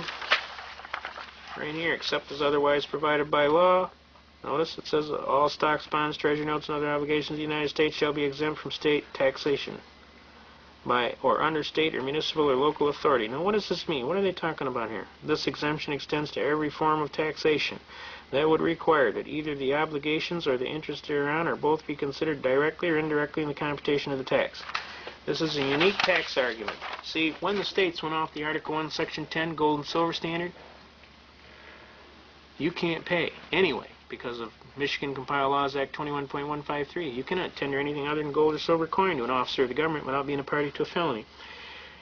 On top of that, how do they figure the taxes? Let's look at our property taxes. This is a big issue. A lot of people get involved with this property taxes. They're tired of being taxed right out of their home. This tax argument is specifically for you. They come to your house, they set a value on your house, they tell you that, your house is worth $100,000, so we're going to tax it at a 50% interest, which would be $50,000. That's a 50% amortization value. We'll figure your house is a $50,000 bracket area, and then we're going to go 7 points on that, 7%, or whatever the percentage is. Now, stop for a second here. How did they figure the value on your house? Well, they said $50,000. There is no dollars. What dollars? You ain't got no dollars. You got dollars? I ain't got no dollars. Dollars of what? Dollars of coffee beans? I don't think so. The bottom line is they talking Federal Reserve notes, and they're putting the commodity item at the reserve notes. Now, what did they just do?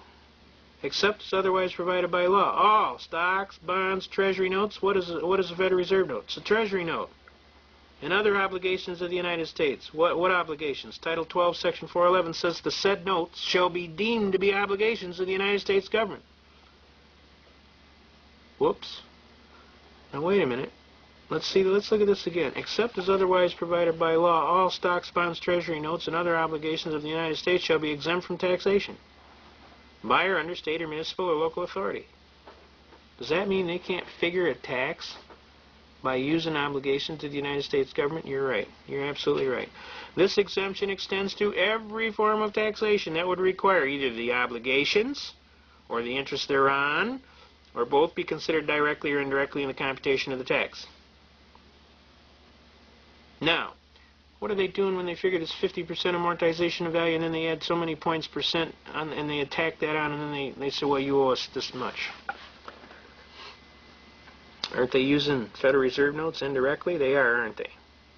And they're forbidden from doing that. The Supreme Court says this is the supreme law of the land. Well, guess what, folks? This case was originally brought in the matter of People versus Shepherd out of Lansing.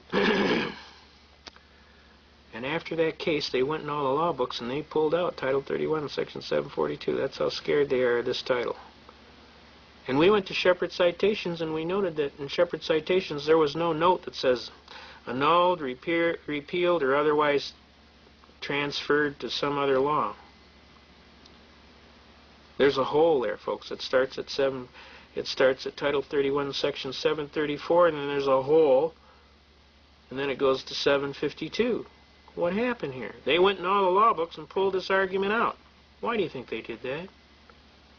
Because every state in the Union that went off the gold and silver standard under Article 1, Section 10 was locked out of taxing the citizenry in any capacity by the use of obligations of the United States government. That's the only thing you got in your hand, folks.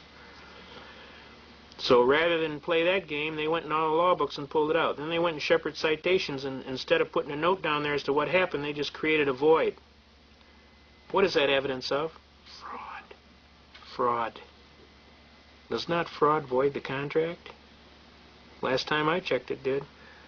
Now, I want you to pay attention to this stuff and get locked in on this argument, and don't try this until you've at least practiced a little bit. But anybody that's getting jammed on their property taxes or any other taxes for the state, lock their heels, is all I got to say. Okay? Now, we're going to go into one last argument on income taxes. And I'm not advising you as your attorney. I'm telling you what I have found as a scholar in the law books. I have found these arguments, and if you want to use them, that's your free choice. This is America. Last time I checked, you have a right under the Constitution.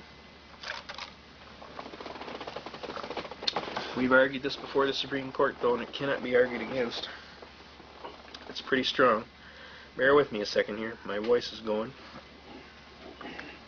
Now, since the Constitution... Alright. Since the Constitution of the United States is the supreme law of the land, we got a unique argument here. It says in Article 1, Section 9, Paragraph 4, most clearly, no capitation or other direct tax shall be laid unless by the enumeration or addition hereinbefore directed to be taken, and that's in Article 1, Section 2, Clause 2, which says income taxes and representation shall be by apportionment, which I will show you. I like to show everybody the rules. Article 1, Section 2, Clause 2. Alright? Just so everybody's on the same wavelength. Article 1, Section 2, Clause 2. Where are we at here? Article 1, Section 2, Clause 2. Representatives and direct taxes shall be by apportionment among the several states which may be included within the Union according to their respective numbers, which shall be determined by adding the whole number. Alright, we got the idea. Article 1, Section 9, Clause 4. No capitation or other direct tax shall be laid unless by the proportion to the census or enumeration as hereinbefore directed to be taken. Well, folks, they're not using the census. They're not using apportionment issue at all. They're evading it totally. Now, there's several arguments here, and it's very catchy, so I want you to pay close attention. Alright? One of the arguments I want to share with you is brought by an infamous, outstanding judge, Judge Beers. He's the gentleman that actually lived the movie Cheaper by the Dozen. He went out and had 2 wives and had 12 kids by each. Man's got a lot of guts. All them kids went to college, too, I want to tell you. Every one of them. I know some of them personally myself. One of them is the director of the law library at Oakland County Court. Excellent people.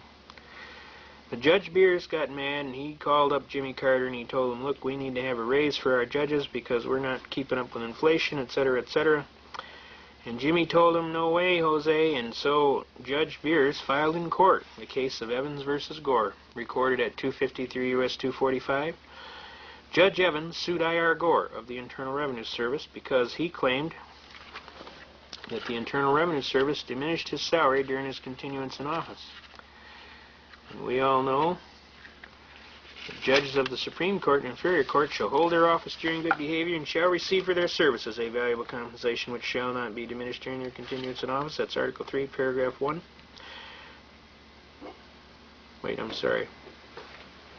Let's see.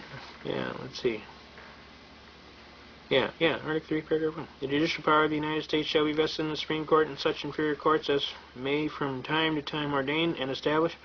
The judges both of the Supreme Court and inferior court shall hold their office during good behavior and shall receive at stated times for their services a compensation which shall not be diminished during their continuance in office. Well, guess what, Your Honor?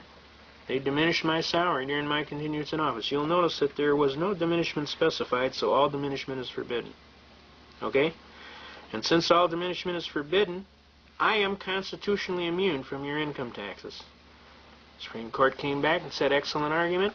The 16th Amendment didn't create any new taxing power whatsoever, and clearly, Judge Evans is immune from income taxes, based on the Article 3, Paragraph 1 constitutional immunity. So up jumped the devil in the deep blue sea. Jimmy Carter was most unhappy, so he had to give the judges all a raise to shut him up. And he took his wrath out on Judge Beers, and he went and published the fact that Judge Beers was a bigamist, and he kind of trashed him and got him disbarred and thrown off the bench, which I didn't think was a very nice thing to do at all, because Judge Beers was a good judge. Now, how does this affect you? Basically, this case of Evans versus Gore makes two basic statements. One, the 16th Amendment didn't create any new taxing power, and two, there was, what? An acceptable, possible immunity to the income tax, right? Whoa, I said. Let's go back to Article 1, Section 9, Paragraph 4. No capitation or other direct tax shall be laid unless by the rule of apportionment is hereinbefore directed to be taken. Didn't I have a right to be free from a direct tax on my property? A direct tax is one where I actually come in your pocket and I tax it. I had a right to be free from a direct tax on my property unless by the rule of apportionment is hereinbefore directed to be taken in Article 1, Section 2, Clause 2. Does that mean I'm constitutionally immune? It sure does. But you have to tell them and demand that it's a direct tax. You got to say it's a direct tax on my property. Now what are they going to do? They're going to come around and tell you this isn't under Title 26, this is under Title 27. And that really you're a coal miner, or you're a miner of some kind, or you're a manufacturing handgun someplace. Well, you ask them, all right, let's see the Form 4456. They'll send you the Form 4456, and sure enough, they're going to have you down under some excise tax where they're charging you under BATF for having some fraudulent claim that you're involved in mining or something that requires an excise tax, and that for the privilege of doing business, you have to pay a fee because you're a corporation, an officer of a corporation, or you reside in the District of Columbia. Now let's ask you, that's Section 6331A of the Code. Look up Section 6331A. Those are the only guys that the Treasury Department can levy against. That's the only ones. Are you any of those? No. How could that be? You're not any of those, they can't levy against you. If they can't levy against you, there's no jurisdiction over you. Got me? Does that make clear? I mean, if they could levy against you, they'd have jurisdiction. Now, if they levy against you and you pay them, guess what? You just gave them jurisdiction. You sign their documents, you sign their W-4 form, you don't put down there, like I told you, UD 1-207 without prejudice, guess what? You're in. So, you think. Now, isn't that fraud? Doesn't fraud void the contract? You need to read, folks. We need to get you down here, and we need to read. There's so many beautiful arguments in here. I mean, we can just hammer them. What is income? There is no income defined anywhere in the Code. Oh, Section 61A of the Code says income is wages. No, it doesn't. It says Section 61A of the Code says this is a list of sources from which income could be derived. Not necessarily is be, but could be. And it's compensation. Now, think about the word compensation. Look it up in Black's Law Dictionary. You're going to find out compensation, to make whole. Now, if you're out there and you painted your neighbor's barn, and he told you he'd give you $300 by Christmas, all right? You painted the barn, and Christmas came, and he didn't pay you the $300. Wouldn't you have a loss on paper? You would, wouldn't you? And wouldn't you have a gain? He would, wouldn't he? Now let's say he pays you the $300. What do you got? Do you have a loss? No. Does he have a gain? No. What happened? An equal exchange of property. What happened? You changed your time of life property in labor for his consideration. You have a 0-0 balance. You aren't ahead and he isn't behind. And you aren't behind and he isn't ahead. That is compensation. That's what it means. To make whole. Now, what happens if he doesn't pay you? Doesn't he have a gain? He would have a profit, wouldn't he? A realized profit or gain. He got you to work for him and he didn't pay you, right? And you would have a loss, right? Does that make sense to you? Now, the only way you would have income, by the way they define it in Brusheber versus Union Pacific and some of these other cases, Pollock versus Farmers Loan and Trust, first you would have to have a realized gain from some source, right? Before the period under consideration happened. Now, did you get paid any more than you agreed to? You didn't, did you? You got paid $300. You agreed to $300, you got $300. If you got $301, you had a gain. And if you were a corporation, an officer of a corporation, and a person that resided in the District of Columbia was an officer of the government, you'd have a income. But you're not any of those. You're not a corporation. You're not an officer of a corporation. You don't reside in the District of Columbia as an officer of government. So you're, first of all, not even in the game. Second of all, you didn't receive anything above what you bargained for. Okay? So you don't have a realized profit or gain before the period under consideration was commenced, so you don't have any income. What you have is compensation. Before it can become income, it would have to be corporate property. You'd have to be a corporation, and you'd have to have a realized profit or gain. You don't have that. So don't tell anybody you have income. You ain't got none. Every time you volunteer to get in that, you get in trouble. Don't volunteer. Didn't they tell you that in the Army? Don't volunteer. You volunteer, you get the broom, and you get to drive it around the floor. Just ask me, I'll tell you. I know. Now, the bottom line is this. There's a lot of things that you need to know. The biggest thing is that you need to get a hold of one of these books, and you need to read it, cover to cover. And you need to be able to rattle it, just like I told you. And you need to trust your God in heaven above, in whom you should put all your trust and love. And you need to kick some tail and try and coordinate this. Program, format. You understand? Holy Bible? We got it? You need to get with the program. We can't keep screwing around like this, folks. You can't keep putting off till tomorrow, because I'm going to tell you, there ain't going to be a tomorrow if you keep it up. You're going to have to get serious, get hooked up on that radio station 5.065 WWCR, go down to Radio Shack, get one of them 20 dB gain amplifiers to plug into your radio so you can make the thing work better. Plug that thing into your external antenna. It runs on a 9-volt battery. Put a damn about a 3-inch strip of coiled solder on the tip of the antenna. Go outside, throw your fishing rod over the highest limb you can when the weight comes down. Take a roll of speaker wire, 100-foot speaker wire. You can get it at Radio Shack for $3, man. $3-4.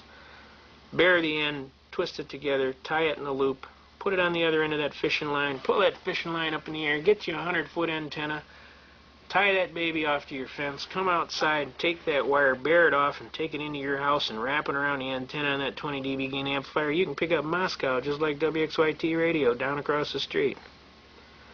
You got a 100-foot antenna. You put on that 20 dB gain amplifier, and you're going to have your signal generating 20 times the force that it would before. So even if they jam the channel, you're still going to be able to hear, okay?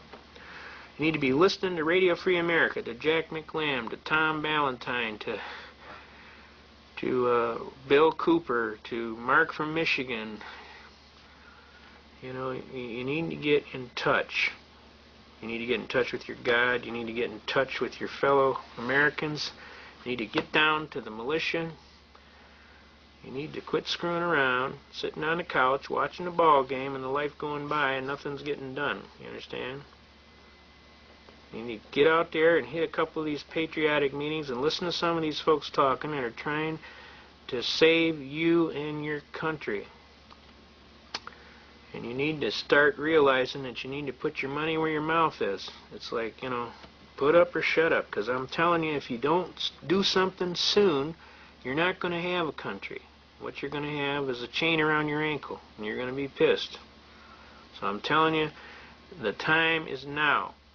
You know, you want to be a son of liberty or a daughter of liberty, the time is now. Do not put off till tomorrow what you can do today, because there won't be a tomorrow if you do. Just start putting one foot in front of the other, make up your mind you're going to do this, go get you one of these constitutions, and let's get serious business about America, and let's bring her back to the way she was. We need to pull that baby back into the wind and take that ship out, leave that flag flying high, and we tell anybody to their face, you know, and we leave you to your proofs, pal. You touch my flag and God's going to get you tonight. Don't touch my flag. Don't touch my country. Don't touch my Constitution. I'm going to wish you God bless America. We love you, America. I love Jack McLam's phrase, never to the New World Order. It'll never happen in your lifetime. You got to quit smoking that stuff. It ain't no good for you. You may think you're going to get away with it, but I'm here to tell you it ain't going to happen in your lifetime. You just keep wishing in one hand, doing something in the other, and see which one fills up faster. You're going to find out real quick. The United States of America is the most serious country in the world. Our people are the most generous, kind, and aggressive. And I'm telling you, we love our country, we love our flag, we love our Constitution, and we're not giving it up for anybody, especially a bunch of Yahoo bankers, okay? So, we'll let them understand. Let the word go out and let them find out. We're not fooling around. So I'm going to wish you good night. God bless America. Long live the Constitution. God bless all of the fine folks that are standing up and being counted. God bless all the fine soldiers that have given their very life and are still, to this day, giving their life. Now, come on, folks. Let's not fool around here. You go down there and you grab a hold of one of these congressmen and let them understand, hey, I don't care what about your Bill 666. You're not changing the Fourth Amendment. You're not doing nothing. You got that? You want to get elected next time, you better listen up, pal. We might even just charge you right in an open court of law with an open indictment for treason. Now quit screwing around with my Constitution. Oh, I wanted to give that number out. We want to give that number out. We don't want to let that guy get away. We don't want to let that guy get away. Yes, sir. Let me get something here. Yes, yes, yes. Let me give you a number, folks. You need to call this congressman and let him understand. Say what? Say you gonna what? You be talking some heavy trash. We aren't gonna fool around with you. Here. We're not gonna fool around with you. God bless America. Let me get this beauty out here. Now, you're gonna get a treat. God's going to give you a treat tonight. This congressman's got this idea that we don't need the Fourth Amendment anymore. His name is Bill, or William, McCollum, spelled M-C-C-O-L-L-U-M. His phone number is area code 202-225-2176. He'd like to hear from you about the Fourth Amendment. You need to call him and tell him, do not touch my Constitution. Period. Do not change the Fourth Amendment, not even a little bit. We want our right to be free from an unreasonable search unless with a warrant, duly signed by a judge of the court, duly before a sworn magistrate where the guy swears that this is a true, in fact, case, this is the evidence to be seized, the person to be charged, and we want him to be able to hold that right up and say, we're not changing that today, sir. And if you got a problem with that, find another job, because you're fired. Got me?